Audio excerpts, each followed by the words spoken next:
All right, get on the docket right now. I've got Tom coming up on the docket, but if you want your case to be heard, you got to give me a call now because as it works on radio, time is fleeting once we get our cases really going here. So 514-790-0800. Any of those tickets you've received, you want to tell us what happened? And maybe you can, get some resolution here. Maybe I can help you out. Maybe I can let you know if you're guilty or not. So give me a call at 514-790-0800. I'll start off with a text message.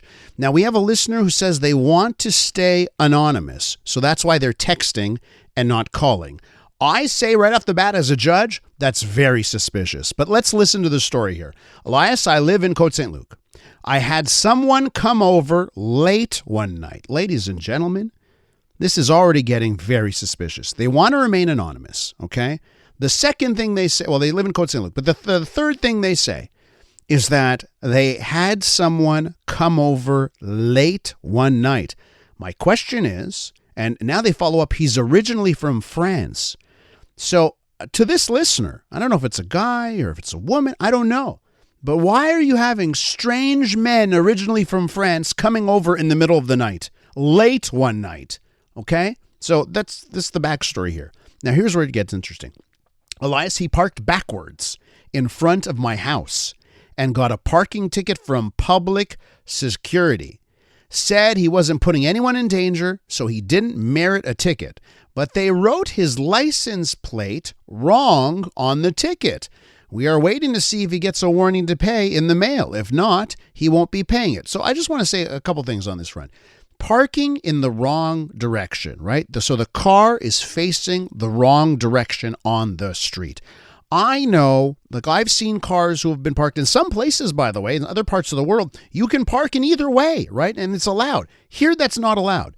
And I know that if it's just one car, you're in the suburbs or you're in one of the demerged cities and you got lots of room. What is the problem? How could it be a problem if one car parks the wrong way? But I'll say this, it's one car, then it's two cars, then it's half the cars, and then you don't know which way the road goes if it's a one way, and then we have chaos. So I'll say ticket, my opinion, valid, but let me tell you something. If it's a parking ticket, if they put the wrong license plate, I don't think that ticket's going to show up at the end of the day. I don't think they even know who it is if they put the wrong license plate number.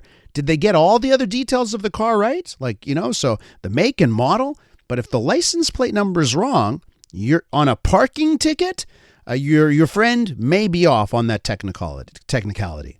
And this listener writes back, not a strange man. I am a female. He is a good quote-unquote friend. Oh, my God, you put friend in quotation marks. Ladies and gentlemen, she put friend in quotation marks. So that means there's something going on there, right? Right? She says, I laugh about it and take it as a compliment.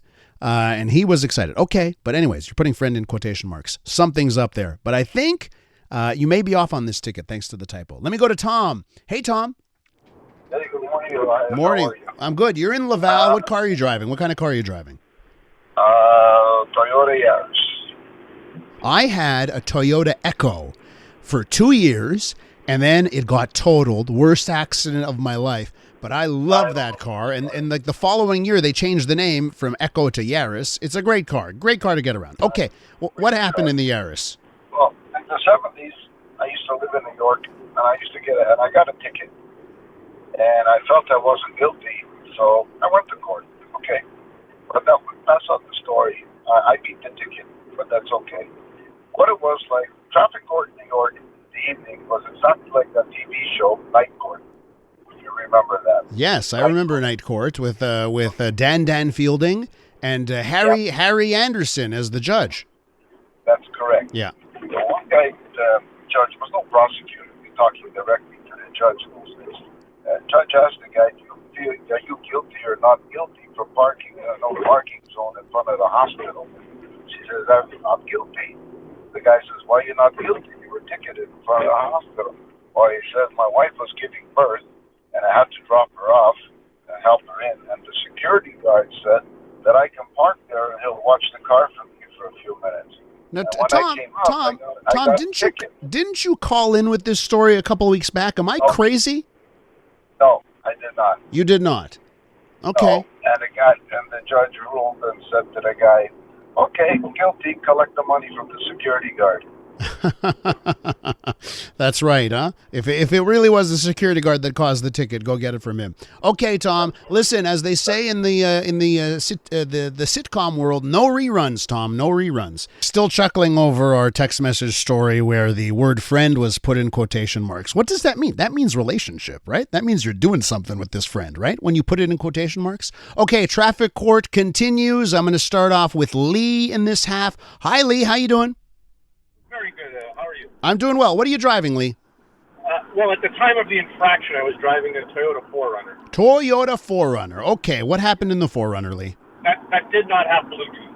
So, Okay. so I got a ticket for talking on the phone, which I was doing. But I had this is at the tail end of COVID, and I had a quadruple heart bypass about 2 months before. Oh, my God. And received a phone call while I was driving from a doctor for an appointment, so I absolutely had to take it. Uh-huh. So I take the call, and previous to that, I entered the Highway 40, and there was they're not police, they're like the truck guys. It's not a certainty to Quebec, it's a Transport Quebec kind of, they regulate the trucks. Yes. Commercial vehicles. Yeah. So I had got on the highway at around Henry Bourassa, and this guy tried to cut into the line to get on the highway. Mm. And to me, he wasn't a Sûreté de Quebec police officer, so I'll be the first one to admit I sped up and didn't let him move in because he was cutting up. Oh, no, Lee. Oh, no. Yeah, so this guy followed me for some 30-something kilometers, and then when my phone rang, I answered the phone. He pulled up beside me and told me to pull over. I did. I asked the guy, "Are you even allowed to pull me over? You're not a cop." He's like, "You have an F plate on your car, so I'm allowed to pull you over." Wow. So I got a $450 ticket. Oh, and my. it's more the points that were a worry for me. Moral of the story, Lee, is what, Lee? Well, I fought the ticket and won. So I went to court and met the prosecutor, and she asked me, "Do you want to sort of talk and maybe make a deal?" I'm like, "No, the only deal I want is not guilty from the judge." Wow. So she said, "Well, okay." I said, "Well, if you want to hear my story, I'll tell it to you, but I just want to speak to the judge." "Well, come into the office." I said, "Okay." Well, I was driving along. I was about to get on the highway, and this not cop, but whatever he is, came to cut into the line. And I'll be the first one to admit, I told him I didn't let him in. Mm-hmm, mm-hmm. That created what you need to fight a ticket, motive. So this guy had motive to now do me wrong. Yes. So I explained the guy followed me for 35 kilometers right up my rear end, and then came the long thing that got me off. I explained that I brought all my medical papers and explained to her that I'd just gotten a heart attack and COVID's still happening, so I don't want to go into a gas station. I want to pay at the pump. Yeah. So I was headed to Vaudreuil area, so I said on the other side of the Île-aux-Tours Bridge, there's a Costco. I was getting gas there. I pulled out my wallet that kind of looks like a flip phone to take my card out in preparation, and this guy pulls me over for being on my phone. I told him, "It's not my phone, it's my wallet." And I brought my wallet. She looked at the wallet. She looked at me. "All right," she said, "I guess that's a plausible explanation. But just one more question, sir." Uh-huh. Like, what's that? "You're not lying, are you?"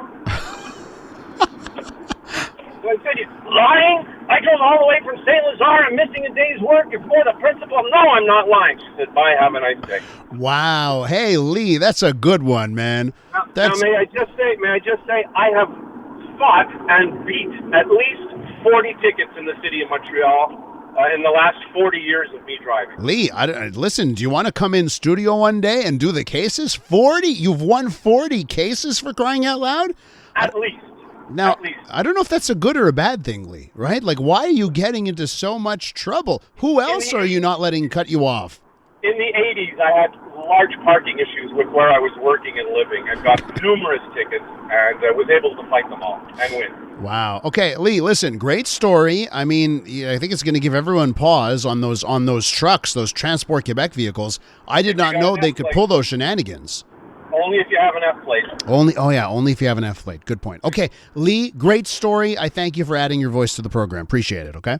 Thank you. Hey, by the way, Yeah. my mom also passed away from ALS, and I'm very touched by your stuff. Well, Lee, you know what? We got to keep up the good fight, right? Because they're close. They're working hard. They're doing all this research. So thanks. I appreciate that, and stay strong on that front. It ain't easy. Take it easy, bud. Okay, take care, Lee. Okay, that's Lee right there. Now, ladies and gentlemen, in the pantheon of traffic court callers, you know, we've been doing this. How long have we been doing this now? Lola, you've been here. How long have we been doing this, producer of the Elias Makos Show? 3 months? 4? 3 or 4 months is what Lola says in my ear. Okay.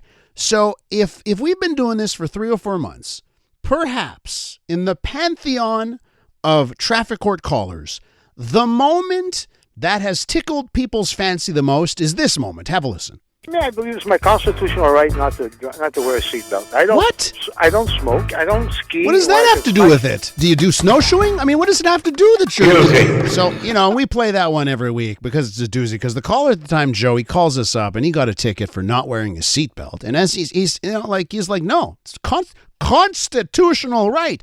And Joe may be onto something. If you look at court cases every week, somebody's always proclaiming that a law is against the Charter of Rights and Freedoms and that it's against the law and that it must be struck down. So maybe Joe's onto something. Ladies and gentlemen, Joe is on the phone line here. I don't know if he's got a bone to pick. Joe, how are you? Don't ask. Let's just look at the people that don't have to wear a seatbelt, eh? Yeah. People driving a bus, school children in a bus. Yeah. People on a train, and people driving a motorcycle. Yeah. Right? No seatbelt, right? Yeah. So now I can understand them, making it maybe mandatory on the highway at 70 miles an hour when you're driving. But what's the danger of driving in the city at 30 miles an hour, 40 miles an hour? You're going to fly through a windshield. And Joe.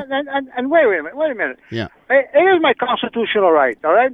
I don't do any other thing that I don't consider dangerous. All right. I'm not an alcoholic. Hey, I don't drink till I'm sore. Whatever. I'll take your word for it, Joe. I'll take your word for it. Then wait a minute. Then there's a stop sign. Okay. The stop sign is much more dangerous than a seatbelt. Would you agree? Wait, what do you mean? No, a stop sign's on a post. It's doing nothing to anybody. Wait a minute. The stop sign will cost you half the price of a seatbelt, and you lose 3 points on the merit points. What danger am I to somebody not wearing a seatbelt? Joe, why listen. do I have to lose 3 points? Listen, Joe. Will you let me talk here? I love hearing you. By the way, I love the passion you bring here. But I have something to tell you. Here's one of the issues that I have: is that you know what? If this is such a big deal for you, Joe, okay. If not wearing a seatbelt is such a big deal for you, I have good news for you. And there is a utopia, a place where people like you, Joe, that think stop signs are a bigger problem than seatbelts, there's a place that exists where you are more than welcome, where their arms are open for you, where it's the law, where the license plate says live free or die. And it's New Hampshire. In New Hampshire, Joe, you don't have to wear a seatbelt. That if you're 18 years old, it's the law. No seatbelt. You have the freedom. Joe, it's 4 hours away. I sentence you to living in New Hampshire, Joe. Guilty. Well, it would be nice to know the statistics of the people not wearing a seatbelt in New Hampshire to the rest of the world. Do you have that? You know what? By the way, and Lola's leaving today, but maybe this will be the last chase that Lola does for the Elias Makos Show. Maybe we reach out to the good people of New Hampshire and we do a segment about how they do it. How can they get away with no seatbelts in New Hampshire? I mean, now most people wear a seatbelt because they've got common sense, but it's not a law, right? It's just another tax grab. That's all. Don't give me that. It's just another tax grab, especially when it's double the fine for a stop. I mean, at least a stop sign, you're a danger to somebody. Seatbelts are not a danger to anybody. So listen, Joe, I tell you this. You got two options here. You go to New Hampshire, you live a great life. But here's your other option. Go take it to the Supreme Court. Knowing what the Supreme Court has said, left, right, and center, is a violation of the Charter and Rights and Freedoms. You get an activist court, and they will side with you, Joe, and you will change the laws for everyone. Okay? Go fund me, okay? Get the money for me, all right? And I'll do it. Ciao, Joe. Keep listening, Joe, and I will have more. Oh, look at this. Ladies and gentlemen, we have the stats from the great crew behind the glass in Master Control. New Hampshire has the lowest adult seatbelt usage rate of any U.S. state. About 77.9 of adult vehicle occupants buckle up. That's compared to the national average of 91 to 92%. Okay? So that means 22% of people in New Hampshire don't wear a seatbelt. Now, does it mean worse outcomes when you talk about accidents and that kind of stuff? Because maybe Joe has a point. If he's cruising around at 30, what's the harm? I say, Joe, take it to the court system.